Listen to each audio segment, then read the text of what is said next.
और वो भी 3-3 महीने तक जिनके घरों में चूल्हा नहीं जलता था। खुद पैगंबर आजम के घर में कई कई महीनों तक चूल्हा नहीं जलता।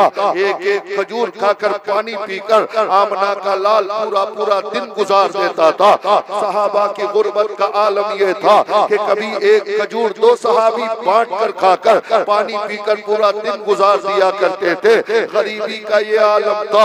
और 313 मुसलमान सहाबाए किराम दीवानों की फौज लेकर आकाए कायनात मैदान बद्र में 17 रमजान को पहुंचते हैं। पूरा मक्का इस्लाम को मिटाने के लिए, मुसलमानों के वजूद को खत्म करने के लिए पूरा मक्का 1000 से ज्यादा सुरमाओं और बहादुरों को लेकर मैदान बद्र में पहुंचता है। और इधर मेरे आका इस्लाम को बचाने के लिए सिर्फ 313 निहत्ते, 313 भूखे और प्यासे, 313 रोजेदार मुसलमानों को लेकर मैदान बद्र में पहुंचते हैं। एक तरफ 313 मुसलमान है, एक तरफ 313 दीवानों की फौज है, एक तरफ 313 नबी के आशिक हैं, एक तरफ 313 अल्लाह के नाम पर अपनी जाने कुर्बान करने वाले फाका मस्तों की जमात है। दूसरी तरफ 1000 से ज्यादा खाते पीते काफिरों की जमात है।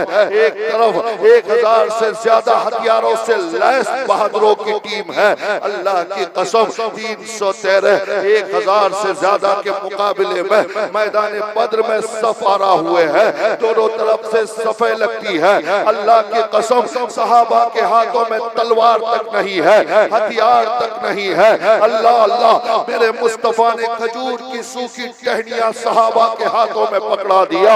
अल्लाह की कसम 17 रमजान को भूख और प्यास की हालत में, रोजे की हालत में मुस्तफा के वो दीवाने जो 313 की जमात थी 1000 से ज्यादा काफिरों के सामने आती है और खजूर की उन टहनियों से उन काफिरों का मुकाबला करते हुए मैदान बद्र में अपनी जानों का नजराना पेश करते हैं। अल्लाह अल्लाह परवरदिगारे आलम की रहमत को जोश आता है। मुस्तफा मस्जिद अरीश में अपने सहाबा के लिए दुआ फरमा रहे हैं। उधर परवरदिगार फरिश्तों की जमात उतार देता है। ये 313 मुसलमान 1000 से ज्यादा काफिरों को शिकस्त देकर तारीख इस्लाम में और इस कायनात की तारीख में ऐसी तारीख रकम करते हैं कि आज से पहले न आसमान ने ऐसी लड़ाई देखी, न जमीन ने देखी। अल्लाह की कसम 313 सहाबा ने, 313 जानिसारों ने, नबी के 313 गुलामों ने, मुसलमानों ने काफिरों की गर्दनें काटकर, काफिरों को शिकस्त देकर इस्लाम का झंडा अरब के उन सहराओं में गाड़ कर ये बता दिया, अगरचे हम 313 हैं लेकिन हमारे सीनों में मुस्तफा की मोहब्बत है, हमारे दिल मुस्तफा की मोहब्बत में धड़कते हैं। 313 सहाबाए किराम ने 1000 से ज्यादा काफिरों को शिकस्त दिया। डॉक्टर इकबाल पुकार उठते हैं कि वो 313 थे तो लरसता था जमाना, वो 313 थे तो लरसता था जमाना।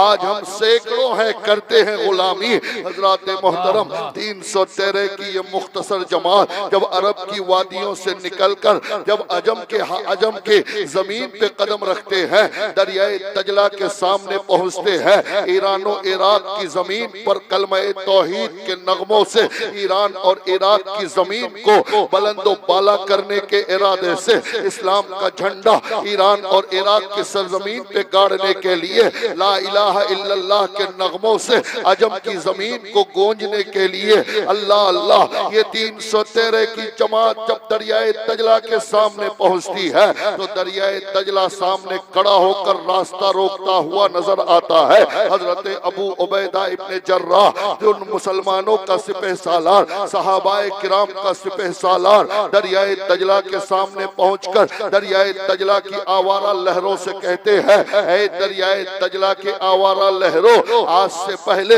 बेशुमार कौमों ने तुझे पार किया होगा, बेशुमार लोगों ने तेरी छाती पे कदम रखा होगा, लेकिन आज पहली बार मुस्तफा के गुलाम तुझको पार करने वाले हैं। नबी के चाहने वालों का काफिला तुझ पर उतरने वाला है। ऐ दरियाए तजला, हमारे पास कश्तियां नहीं है, हमारे पास पुल नहीं है जो दरिया पार करे। हम मुस्तफा के गुलाम हैं, हमें दरिया पार करके ईरान और इराक की सरजमीन पे इस्लाम का झंडा बुलंद करना है। इसलिए मुझे और नबी के इन गुलामों को रास्ता दे दे। ये कहकर हज़रत अबू उबैदा इब्न जर्राह ने दरियाए दजला पे कदम रखा। सहाबाए किराम नबी के दीवानों ने कदम रखा। अल्लाह की कसम, दरियाए दजला ने किसी सहाबी के पैर को भिगाया नहीं, बल्कि दरिया के का पानी, दरिया की रवानी, दरिया के मौजों ने सहाबा के कदमों का बोसा लेकर, दीवानों के कदमों का बोसा लेकर रास्ता दे दिया। सारे सहाबा पानी के ऊपर रास्ते पर गुजरते हुए दरियाए दजला पार कर गए, किसी का पैर तक नहीं भीगा। अल्लाह अल्लाह, डॉक्टर इकबाल पुकार उठते हैं, दश्त तो दश्त है, दरिया भी ना छोड़े हमने, पहले सुल्मान में दौड़ा दिए हैं घोड़े। नारे तकबीर, नारे रिसालत, उलमाए अहले सुन्नत, उलमाए अहले सुन्नत। सुभान अल्लाह। दश्त तो दश्त है, दरिया भी न छोड़े हमने, बहरे जुल्मात में दौड़ा दिए घोड़े हमने।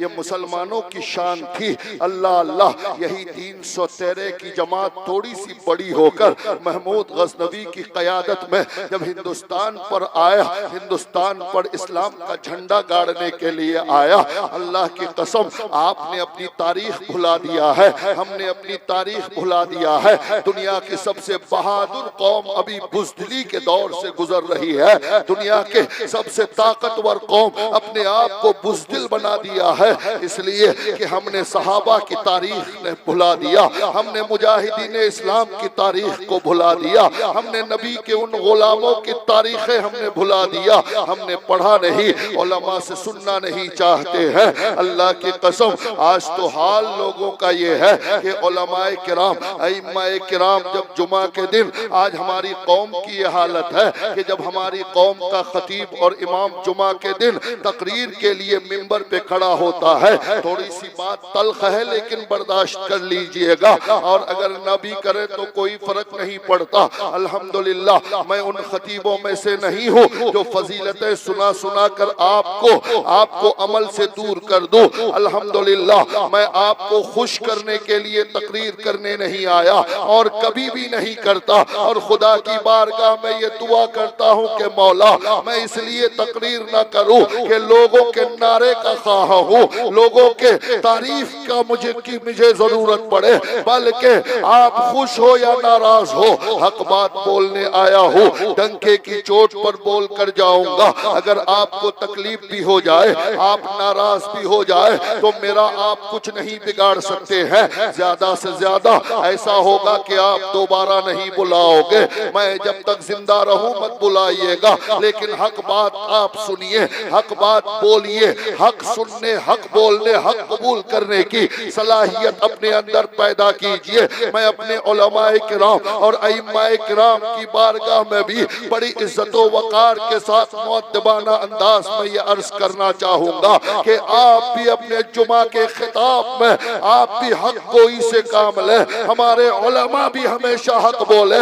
कोई इमाम ये न सोचे कि मेरी मस्जिद का मुतवल्ली नाराज हो जाएगा, कोई आलिम ये न सोचे कि मदरसे का सेक्रेटरी नाराज हो जाएगा। अल्लाह की कसम, न तो मस्जिद का मुतवल्ली, न मदरसे का सेक्रेटरी, न मदरसे का नाजिम, न जलसे के कारकुनान हमारी रोजी के मालिक है। मेरी रोजी का मालिक, पूरी कायनात की रोजी का मालिक वो परवरदिगार है जो समंदर की बेज़बान मछलियों को रोजी देता है। रोजी का मालिक वो खुदा है जो पत्थरों के नीचे कीड़े मकोड़ों को रोजी देता है। हमारी हिफाजत का मालिक वो खुदा है जो रात को एक छोटी सी टहनी पर सोने वाले परिंदे की हिफाजत फरमाता है, उसे गिरने नहीं देता है।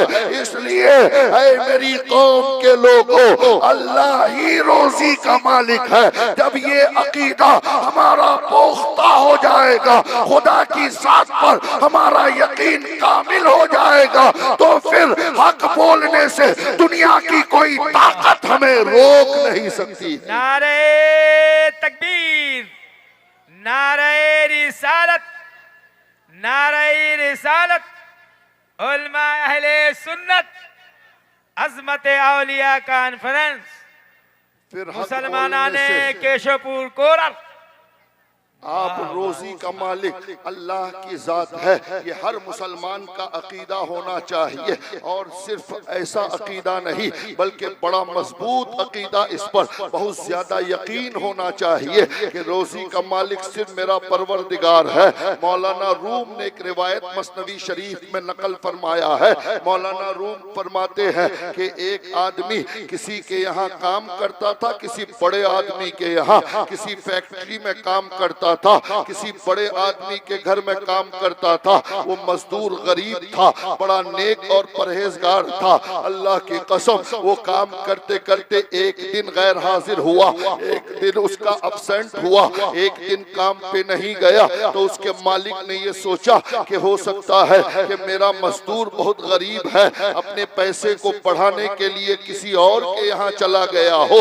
इसलिए जब महीना पूरा हुआ, जब महीने के 30 दिन पूरे हुए, तनख्वाह देने की बात आई। मिसाल के तौर पर 5000 रुपए तनख्वाह थी, उसने इस महीने में उसकी तनख्वाह 8000 कर दिया ताकि दोबारा ये गैर हाजिरी न करे।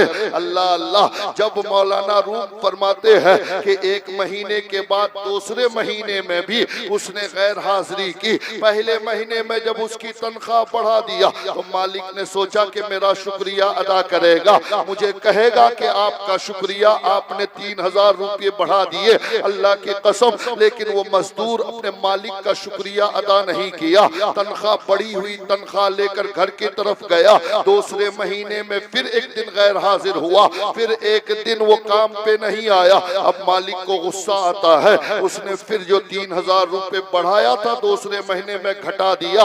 अब सोचा कि बढ़ाने पे शुक्रिया अदा नहीं किया, लेकिन घटाने पे एहतजाज जरूर करेगा, घटाने पे मेरे सामने आकर अपनी नफरत और अपने गुस्से का इजहार करेगा। लेकिन घटाने पर भी उस मजदूर ने अपने मालिक की बारगाह में कोई शिकायत नहीं किया, पहले की तरह 5000 लेकर चला गया।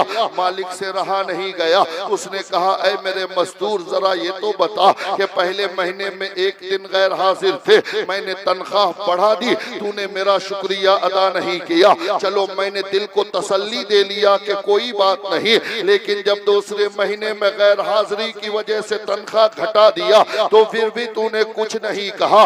तनख्वाह घटने पे लोग सड़कों पे आते हैं, लोग एहतजाज करते हैं, इनकलाब जिंदाबाद का नारा लगाते हैं, लेकिन तूने कोई एतराज नहीं किया, तूने कोई एहतजाज दर्ज नहीं किया, तूने कोई शिकायत नहीं की। आखिर वजह क्या है? अल्लाह की कसम, मौलाना रूम अलैहिर्रहमा फरमाते हैं कि उस मजदूर का ईमान देखो, उस मजदूर का यकीन देखो। वो मजदूर कहता है ऐ मेरे मालिक सुन, पहली मर्तबा जब मैं गैर हाजिर हुआ था तो इसलिए गैर हाजिर हुआ था कि मेरी एक बेटी पैदा हुई थी, अपनी बच्ची की पैदाइश की वजह से काम पे नहीं आया था, लेकिन महीना पूरा होने पर जब तूने मेरी तनख्वाह बढ़ा दिया तो मैं घर में जाकर वजू बनाकर मुसल्ला बिछाकर 2 रिकत नफल नमाज पढ़ के खुदा का शुक्रिया अदा किया। ऐ मेरे परवरदिगार, तूने एक आदमी बढ़ा दिया है तो उसकी रोजी भी बढ़ा दिया है। और दूसरी मर्तबा जब मैं गैर हाजिर हुआ इसलिए हुआ कि उस दिन मेरी माँ का इंतकाल हो गया था, इसलिए नहीं आया था। जब महीना पूरा होने पर तूने मेरी तनख्वाह घटा दी तो मैंने रब का फिर शुक्रिया अदा किया। ऐ परवरदिगार, मैं तेरी रजा पे राजी हूँ। एक आदमी कम हो गया तो तूने उसकी रोजी भी कम कर दी। सुभान अल्लाह, सुभान अल्लाह। हजरात,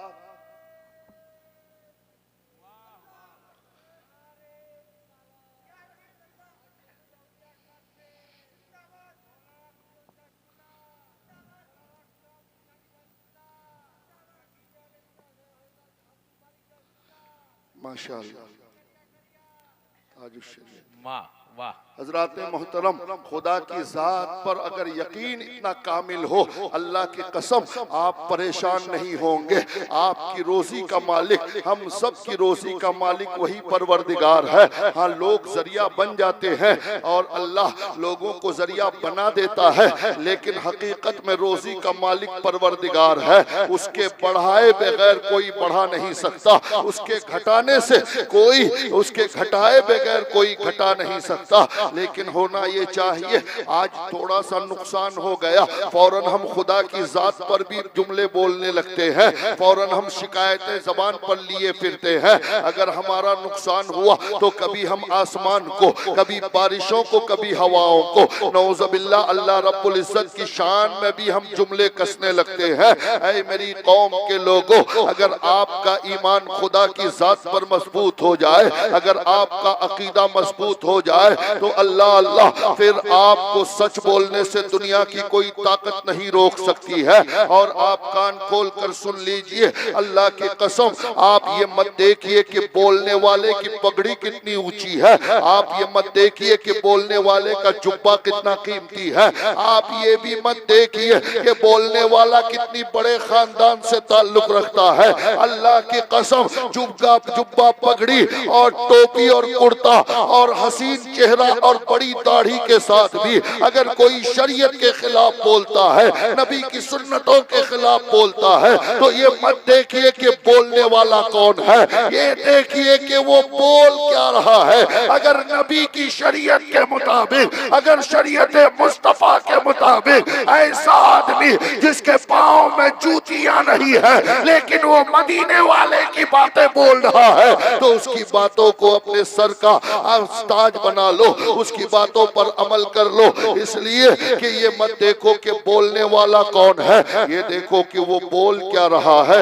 हजरात मोहतरम, चुनांचे जब यही मुख्तसर सी मैं सिर्फ ये बताना चाहता हूँ कि आज हम 1.5 अरब से ज्यादा है, आज हमारे पास ताकत है, आज हमारे पास पावर है, आज 56 से ज्यादा मुल्कों पर हमारी हुक्मरानी है, पेट्रोल की दौलत मुसलमानों के पास है, खजूर की दौलत पूरी दुनिया में, खजूर सिर्फ मुसलमान मुल्कों की जमीन पर होता है। अल्लाह की कसम, सोने की कानें सिर्फ मुसलमान जमीनों पर होती है। अल्लाह अल्लाह, सोना हमारे पास और खजूर हमारे पास और आप पेट्रोल की दौलत हमारे पास, 1.5 अरब से ज्यादा हमारी तादाद दुनिया में, 56 से ज्यादा मुल्क हमारा, उसके बावजूद हम मार खा रहे हैं। उसकी वजह सिर्फ ये है, उसकी वजह सिर्फ ये है कि हमने तरीक़े मुस्तफ़ा को भुला दिया है, हमने नबी की असमतों पर मरना छोड़ दिया है, हमने मुस्तफ़ा की सुन्नतों पे चलना छोड़ दिया है। हम सिर्फ नारा लगाते हैं, हम गौस का नारा लगाते हैं, ख्वाजा का नारा लगाते हैं, गौस का दामन नहीं छोड़ेंगे, गरीब नवाज का दामन नहीं छोड़ेंगे, लेकिन गरीब नवाज के किरदार पर हमारा अमल नहीं है, गौसे आज़म के किरदार पर हमारा अमल नहीं है। अल्लाह अल्लाह, आज तो हमारी कौम सिर्फ करामतें सुनने और फजीलतें सुनने के आदी हो गई है। मुझ जैसा खतीब माइक पे आकर कहता है कि हाथ पे हाथ दे दो जन्नती हो जाओगे, चादर पकड़ लो जन्नती हो जाओगे।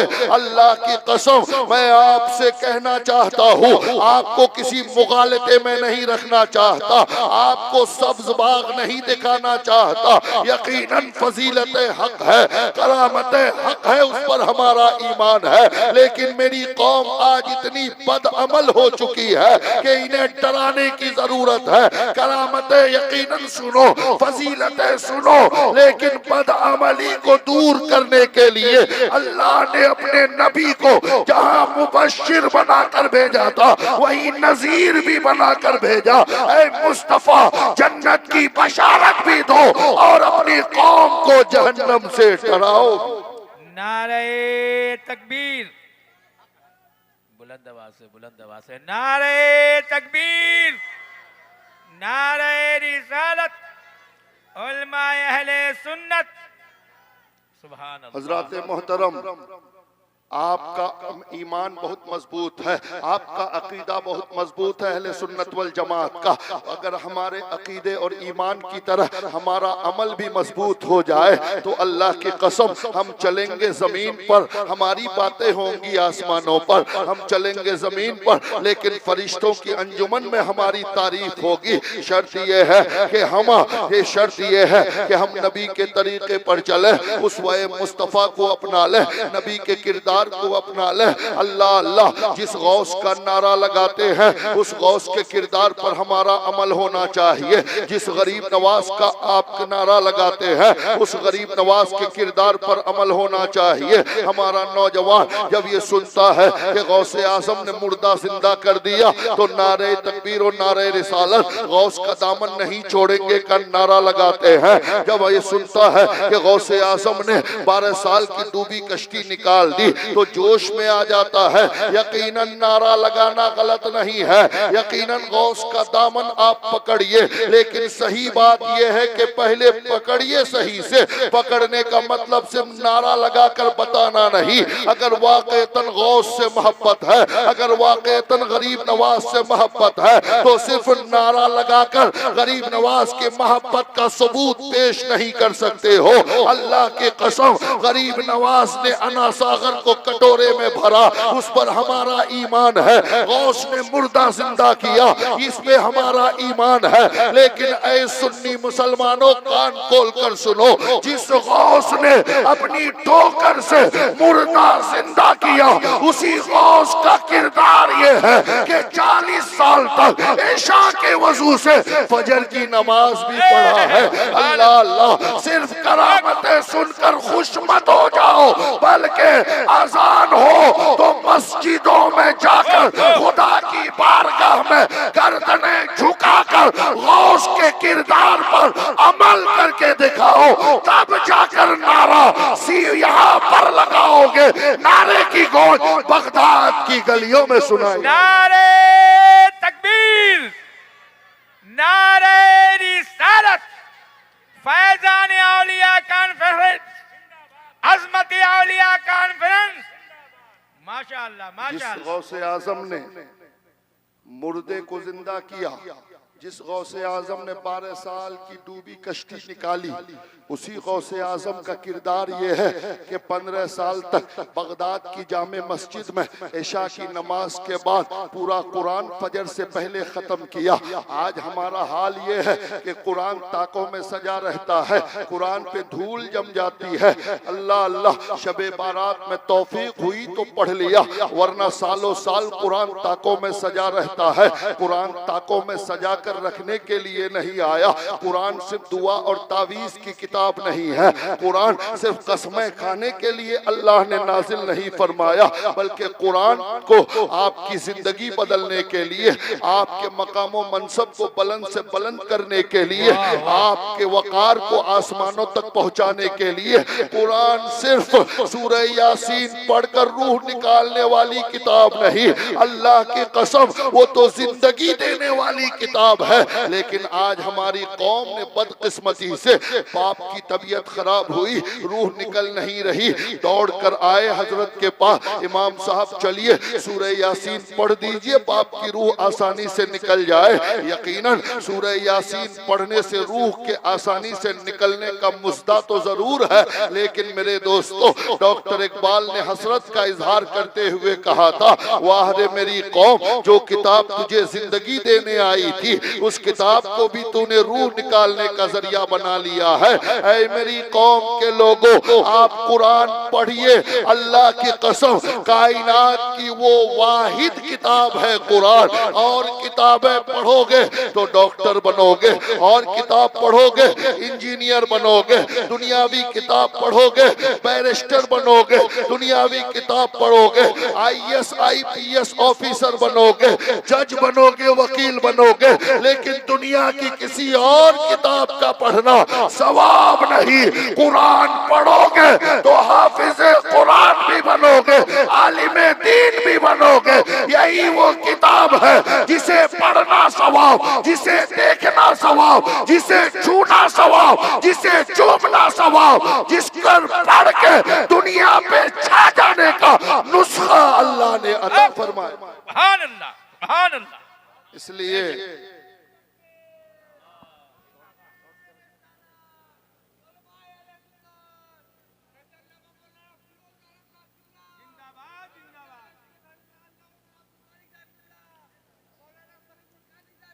माशाअल्लाह, सबका नाम याद है। हजरात मोहतरम, कुरान आप पढ़िए और समझकर पढ़ने की कोशिश कीजिए ताकि आपको पता चले कि कुरान है क्या। कुरान आपकी अजमतों को आसमान तक पहुंचाने के लिए आया है। कुरान एक ऐसी किताब है, अल्लाह की कसम उसकी अजमतें ऐसी है, अगर आपने उसे समझकर पढ़ लिया, जिन्होंने भी पढ़ा अजमतों और रिफअतों की सारी हदें पार करके बुलंदो बाला मकामात तक वो पहुंचते हुए नजर आए। जब तक कुरान पर हमारा अमल था, दुनिया की कोई कौम हमारे सामने टिकती हुई नजर नहीं आई। हजरात मोहतरम, चूंकि ये अजमत औलिया कॉन्फ्रेंस भी है, औलिया किराम और पीर तरीक़त का उर्स का मौका भी है। हजरात मोहतरम, चुनांचे मैं आपको बताऊं कि हमारी पस्ती का राज क्या है। हम जो आज जिल्लत की जिंदगी गुजार रहे हैं, आखिर वजह क्या है? 313 सहाबा पूरी दुनिया पर छा गए। वो मुजाहिदीन इस्लाम जो मुट्ठी भर जमाते थी, अल्लाह की कसम, कभी समंदरों में घोड़े दौड़ा दिए, कभी तारीख बनकर अपने हाथों से अपनी कश्तियां जला डाला, कभी सिर्फ 17 साल का नौजवान मोहम्मद बिन कासिम बगदाद से चलता है और हिंदुस्तान के सिंध पे आके राजा ताहिर को शिकस्त देकर आधे से ज्यादा हिंदुस्तान पर सिर्फ 2 साल की मुद्दत में नगमे तौहीद से पूरा हिंदुस्तान की फिजा बदल देता है। नगमे तौहीद की फिजा से पूरा हिंदुस्तान गूंज उठता है। आज 17 साल के बच्चों के हाथ में क्रिकेट और बल्ला है, आज 17 साल के नौजवानों के हाथ में एंड्रॉइड मोबाइल और रात को 2-2 बजे तक न जाने कौन कौन सी बुराइयां देखकर सोने की आदत बनाए हुआ है। लेकिन वो एक नौजवान मोहम्मद बिन कासिम भी था, 17 साल की उम्र में राजा ताहिर जैसे राजा और सिंध जैसे इलाके में आकर अल्लाह की कसम 2 साल में आधे से ज्यादा हिंदुस्तान, यूपी के कन्नौज तक इस्लाम की सदाएं बुलंद कर दिया था। अल्लाह की कसम, उस नौजवान ने उस नौजवान के बाजुओं में कौन सी ताकत थी? अल्लाह अल्लाह, उनके पास भी 2 बाजू थे, उनके पास भी 2 हाथ थे, 2 पंजे थे, 2 आंखें थी, 1 सर था, 2 पैर थे। लेकिन सुनो सुनो, उसके पास तो जिस्म के ये आज़ा हमारी ही तरह थे, लेकिन उसके सीने में जो दिल था वो इश्क़े मुस्तफा से भरा हुआ था। नबी की अज़मतें कूट कूट कर भरी थी।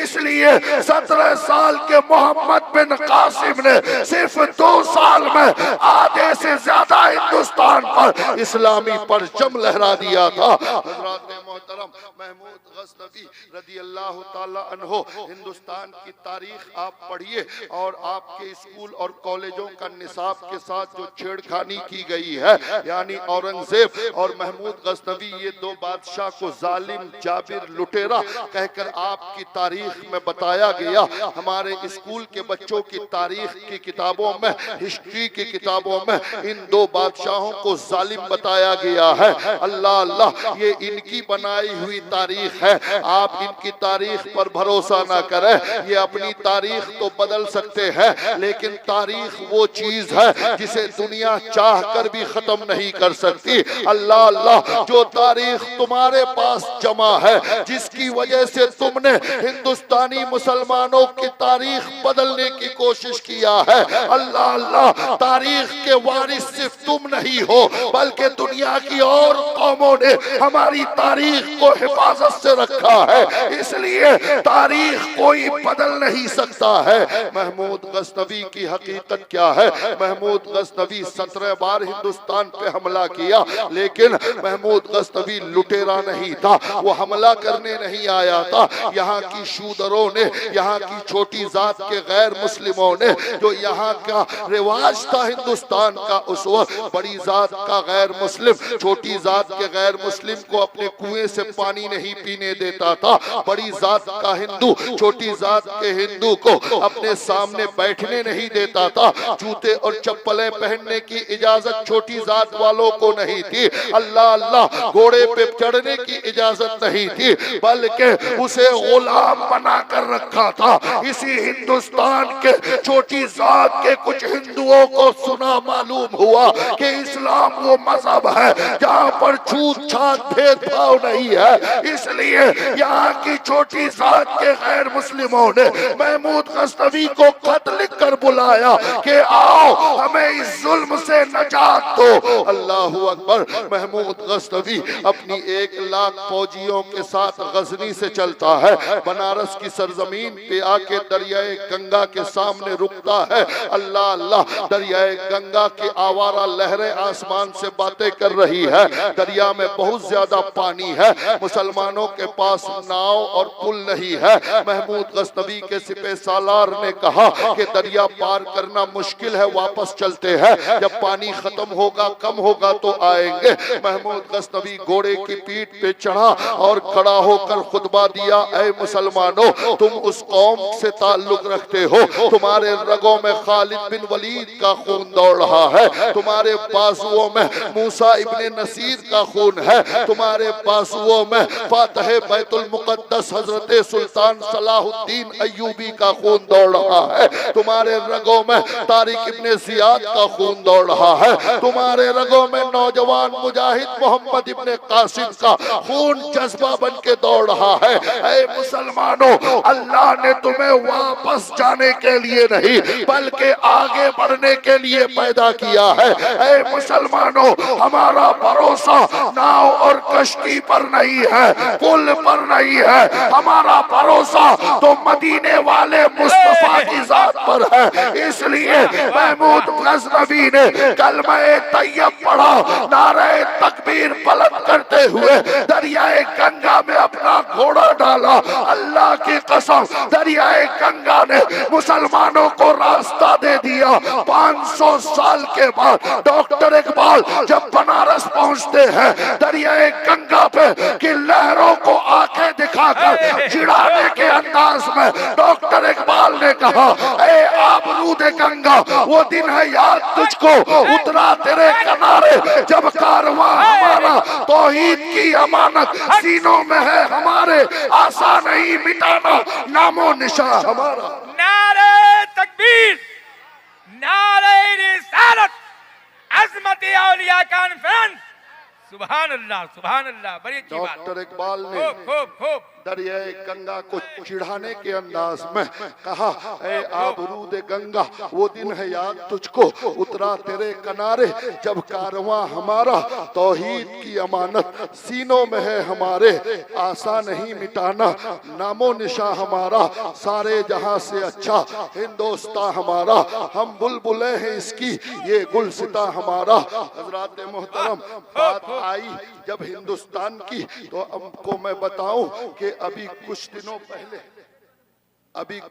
पहले अभी 2-4 दिन पहले दिल्ली के एक रामलीला मैदान में एक बहुत बड़ा सम्मेलन हुआ और आपने उस सम्मेलन को देखा। उस सम्मेलन में हमारे हिज़्बे मुखालिफ जमात, यानी हिंदुस्तान में जो हमारी मुखालिफ जमात है, हम ही में से उनका सबसे बड़ा मुखिया ने एक बयान दिया और आजकल डिबेट का जरिया बना हुआ है। उस जमात के सबसे बड़े मुखिया ने कहा कि अल्लाह और ओम एक ही है और मनो और आदम एक है। यानी मनो ने सबसे पहले अल्लाह और ओम की पूजा किया, अल्लाह और ओम को सजदा किया, ओम की एक तशरीह खुद उसने किया, यानी हवा अल्लाह अल्लाह।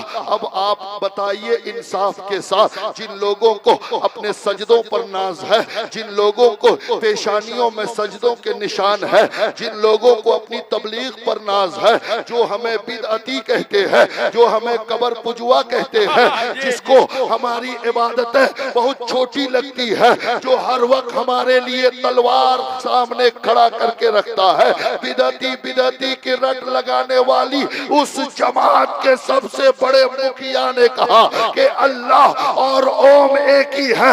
अल्लाह की कसम ये इस्लामी नजरिया के खिलाफ है, इसलिए कि अल्लाह रब्बुल इज्जत ने कुरान मुकद्दस में फरमाया कुल हु अल्लाहु अहद अल्लाहु समद लम यलिद व लम यूलद। अल्लाह का कोई शरीक नहीं है, न वो किसी का बेटा है, न कोई उसका बेटा है, वो अकेला है। जब अल्लाह अकेला है, अल्लाह एक है, उसका कोई शरीक नहीं है, तो फिर उस पागल ने अल्लाह और ओम को एक कहा।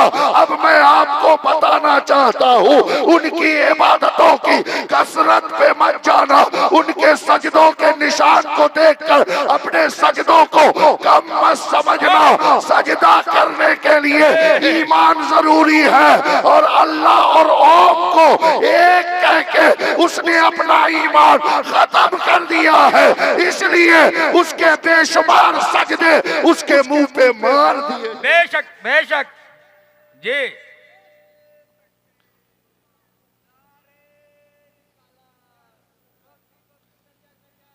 हजरत मोहतरम, यकीनन हजरत आदम अलैहिस्सलातु व तस्लीम इस कायनात का सबसे पहला इंसान है और मुसलमान है, इसलिए कि वो अल्लाह का नबी है, अल्लाह का रसूल है।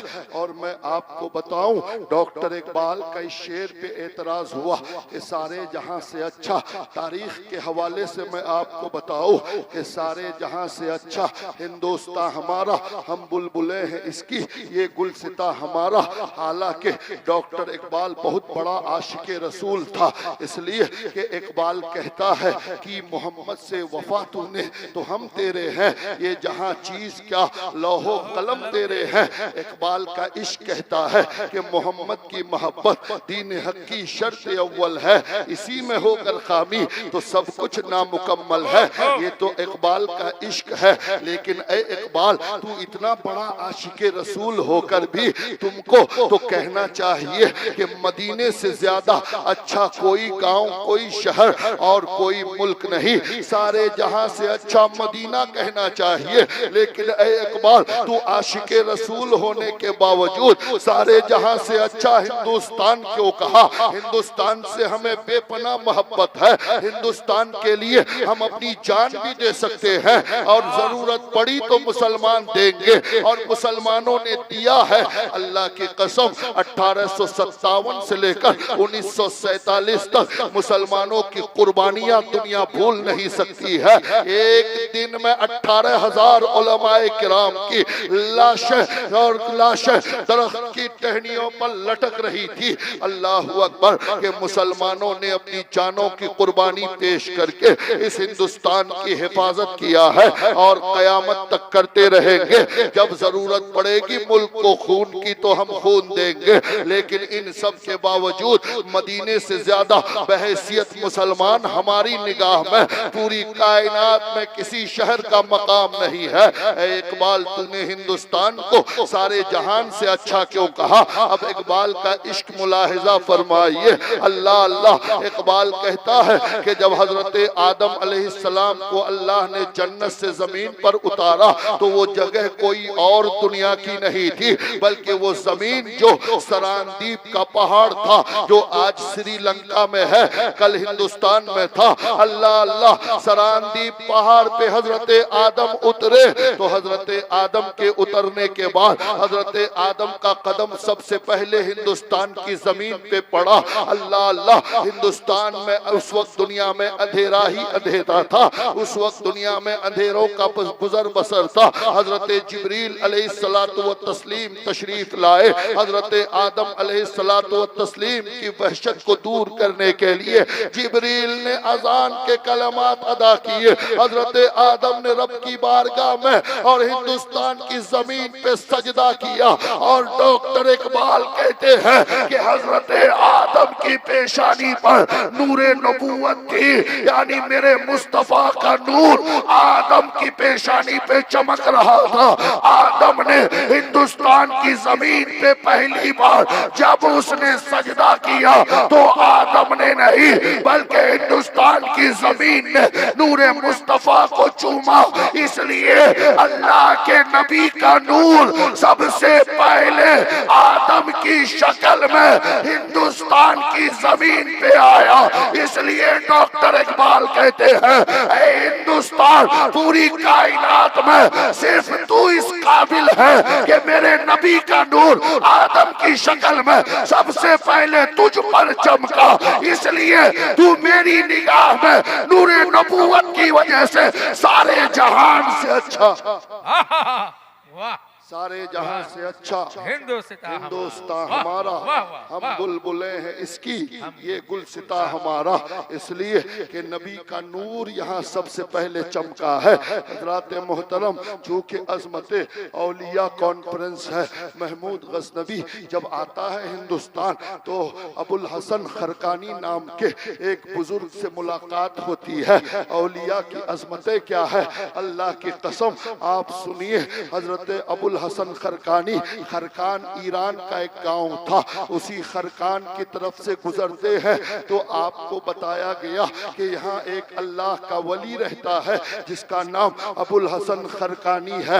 महमूद गज़नवी अल्लाह के उस वली की बारगाह में पहुँचता है। अबुल हसन खरकानी से अल्लाह के उस मुजाहिद ने कहा, ऐ अबुल हसन खरकानी, ऐ अल्लाह का वली, 16 बार हिंदुस्तान पे हमला कर चुका हूँ, शिकस्त खाकर वापस आया, 17वीं बार जा रहा हूँ, दुआ फरमा दे कि कामयाब हो जाओ। अल्लाह के वली हजरत अबुल हसन खरकानी ने अपना फटा पुराना कुर्ता जिस्म से निकाला। निकालने के बाद अबुल हसन खरकानी अल्लाह के वली ने महमूद गज़नवी को दिया और कहा, जाओ, जब भी मुश्किल वक्त आए तो मेरे कुर्ते को सामने रखकर दुआ करना, मुश्किलें आसानियों में तब्दील हो जाएंगी। महमूद गज़नवी आता है और सोमनाथ गुजरात की सरजमीन पे दोनों तरफ से मुकाबला होता है।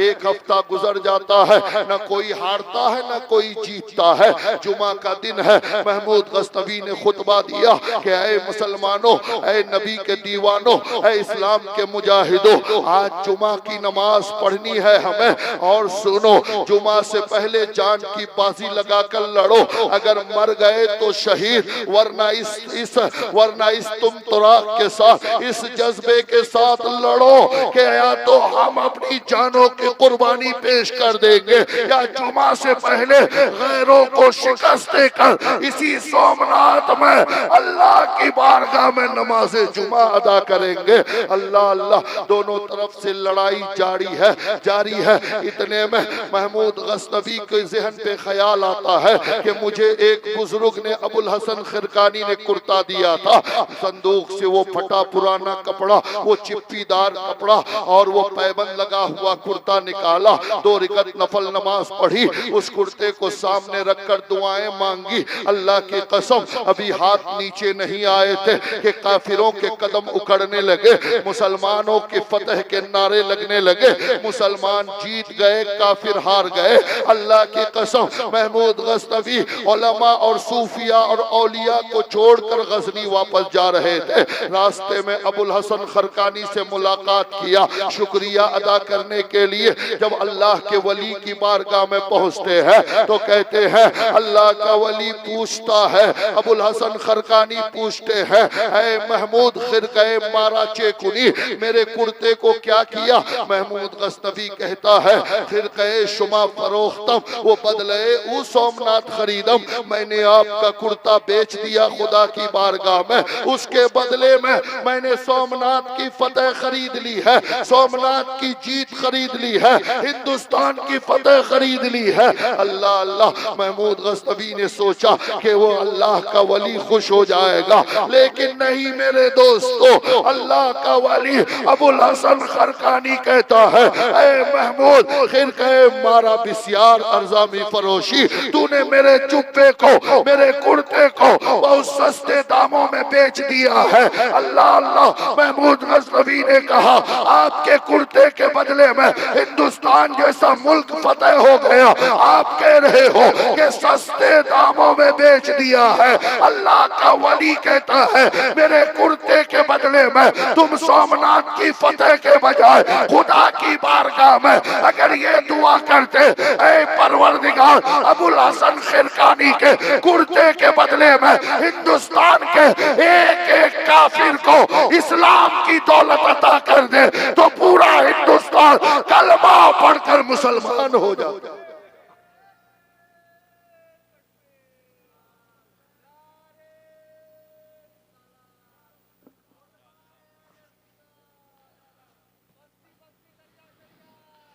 पूरा हिंदुस्तान कलमा पढ़कर मुसलमान हो जाता।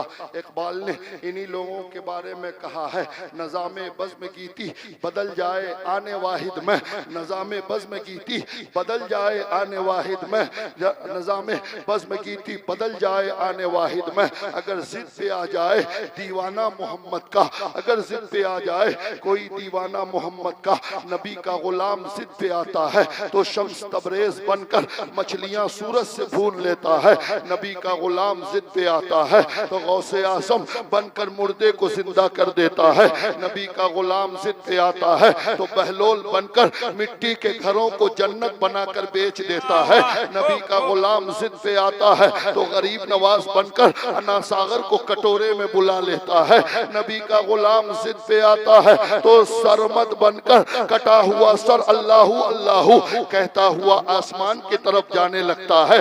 नबी के गुलामों का अंदाज ही कुछ और है, नबी के चाहने वालों का अंदाज ही अलग है। इसलिए है मेरी कौम के लोगों, हक बोलो, हक सुनो, हक पर अमल करो, सिर्फ फजीलतें सुनकर खुश मत हो जाओ, बल्कि कब्र के अंधेरे को भी ज़हन पे रखो। मैदान महशर की हवलनाकियों का तस्करा भी अपनी महफिलों और बज़्मों में किया करो, अपने उलमाए किराम को तुम ताने मत दिया करो, मस्जिद के खतीब और नकीब को तुम हक बोलने से रोकने की कोशिश मत करो। अल्लाह अल्लाह, आज हमारा इमाम और खतीब अगर लॉटरी के खिलाफ, जुए के खिलाफ तकरीर करता है, आज अगर हमारा मिंबर और मेहराब से हमारा कायद अगर जुआ ज़िना के खिलाफ तकरीर करता है तो बड़ा सोच समझ कर इमामों को तकरीरें करनी पड़ती है कि कब कोई मुक्तदी नाराज हो जाए, वो सोचता है कि मेरे खिलाफ बोल रहा है।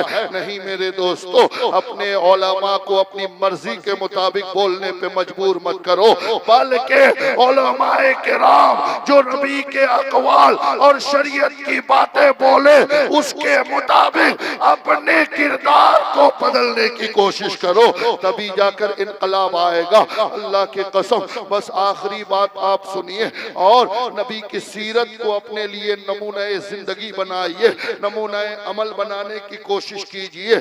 बस आखिरी बात यह है कि मुसलमान आज पूरी दुनिया में जलीलो खार है। उसकी वजह यह है कि हमने तरीक़े मुस्तफ़ा को छोड़ दिया है। हमारा मजहब सबसे अच्छा है, हमारे नबी का कोई जवाब नहीं, हमारी किताब का कायनात में कोई जवाब नहीं, लेकिन मुसलमानों का किरदार इतना गलत है, मुसलमानों की जिंदगी गुजारने के तरीके इतने गलत है कि आज दुनिया हमें मार रही है, आज दुनिया हमें सता रही है, आज दुनिया हमें जलीलो खार समझती है, आज दुनिया हमें इज्जत के काबिल नहीं समझती है, उसकी वजह सिर्फ हमारी शरीयत से दूरी है, तरीक़े मुस्तफ़ा से दूरी है, उसवाए हसना से दूरी है। अल्लाह की कसम, बस एक सीरत का एक बाब आप सुनिए 2 मिनट में, उसके बाद फिर मैं अपनी गुफ्तगू समेटने की कोशिश करूं। हज़रात मोहतरम, सीरत नबवी को बहुत से लोगों ने पढ़ा, अपनों को तो बहुत कम तौफीक होती है सुनने और पढ़ने की,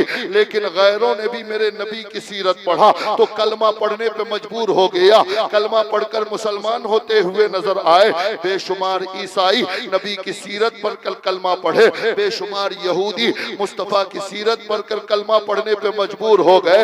हिंदुस्तान का एक पंडित है जिसका नाम स्वामी लक्ष्मण प्रसाद है, उसने भी मेरे नबी की सीरत को पढ़ा और उसके दिल में ख्याल आया, शौक पैदा हुआ कि मुसलमानों के नबी की सीरत को पढ़ूं, उनके जिंदगी को पढ़ूं कि कैसे थे। अल्लाह अकबर, उसने पढ़ना शुरू किया तो इतना मुतासिर हुआ, इतना मुतासिर हुआ, इतना खुश हुआ, इतना अच्छा लगा उसे कि नबी की सीरत पर एक किताब उसने लिख दी जिसका नाम उसने रखा अरब का चांद। 250 सफ़े की किताब। हिंदुस्तान के एक मंदिर का पुजारी, एक पंडित स्वामी लक्ष्मण प्रसाद ने नबी की सीरत पढ़ी और किताब लिखा। किसी ने उससे कहा कि नबी की सीरत तुमने पढ़ा, कैसी लगी? अल्लाह अल्लाह, वो पंडित कहता है कि इस कायनात में मुस्तफा से अच्छी सीरत किसी की नहीं है, इस्लाम से अच्छा कोई मजहब नहीं है। कहा जब मुस्तफा से अच्छी किसी की सीरत नहीं, इस्लाम से अच्छा कोई मजहब नहीं, तो फिर तू कलमा पढ़कर मुसलमान क्यों नहीं हो गया?